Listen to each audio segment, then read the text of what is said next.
রাগ হওয়া কি ভালো না খারাপ? খারাপ। মুহাম্মদ সাল্লাল্লাহু আলাইহি ওয়াসাল্লাম বলছে যে কেউ যদি রাগ হয়ে যায় তাহলে রাগটা হচ্ছে তার ভালো আমলগুলোকে, ওই আগুন যেমন হচ্ছে যে কোনো জিনিসকে পুড়িয়ে দেয়, ভালো আমলগুলোকে পুড়িয়ে দেয় হচ্ছে তার রাগ, এরকম খারাপ। বিজ্ঞানীরা দেখছে কেউ যখন রাগ হয়ে যায় তখন তার রক্তের যে কোয়ালিটিটা, এইটাতে দেখা যায় কর্টিসল বেড়ে যায়। তার মানে টেনশন যে কারণে বেশি হয় সেই জিনিসটা বেড়ে যায়।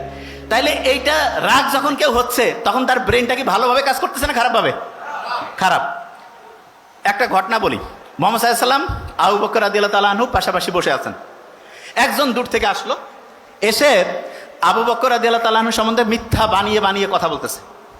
এবং আবু বকর রাদিয়াল্লাহু তাআলা আনহু কিন্তু এটার মানে হচ্ছে যে প্রোটেস্ট করতেছে যে না, এটা কেমন কথা, আপনি তো ঠিক বলতেছেন না।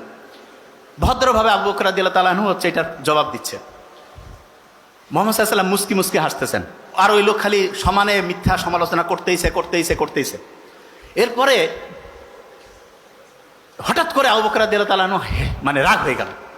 রাগ হয়ে বলল যে না, এটা হচ্ছে যে মানে তুমি যেটা বলতেছো একদমই ঠিক না। এবং উনি প্রচণ্ড রাগ যখন হলেন তখন মুহাম্মদ সাল্লাল্লাহু আলাইহি ওয়াসাল্লাম একটু মুখটা মলিন করে সেখান থেকে চলে গেলেন।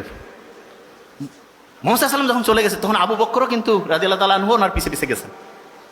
যাওয়ার পরে উনি জিজ্ঞেস করলেন যে আমার সম্বন্ধে মিথ্যা বলতেছিল, আমি ওইটা হেসে হেসে ওইটার প্রতিবাদ করতেছিলাম, আপনিও তখন মুস্কি হাসতেছিলেন, আর আমি যখনই একটু রাগ হইলাম আপনি আবার এখান থেকে চলে আসলেন, কারণটা কি? তখন মুহাম্মদ সাল্লাল্লাহু আলাইহি ওয়াসাল্লাম বলতেছে যে তুমি যখন সে মিথ্যা অভিযোগ করার পরেও তুমি যখন লাস্ট বেঞ্চ মিথ্যা অভিযোগ করার পরেও তুমি যখন হেসে হেসে এটার প্রতিবাদ করতেছিলা, তখন আমি দেখতেছিলাম রহমতের যে ফেরেশতারা আছে ওই সময় হচ্ছে তোমার নামে শুধু নেকি লিখতেছে।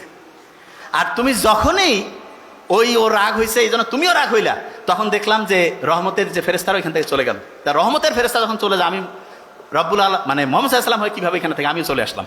জিনিসটা কি বোঝা গেছে আমি কি বলছি?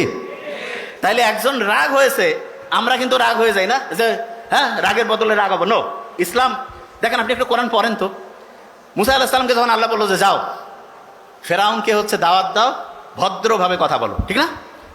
তার মানে ফেরাউনের মতো খারাপ, এসে তো সব দিকে সবচেয়ে ভয়ঙ্কর খারাপ, তাকেও যখন ইসলামের দাওয়াত দেওয়ার কথা বলছে তখন কি ভদ্রভাবে বলছে নাকি মেজাজ গরম করে?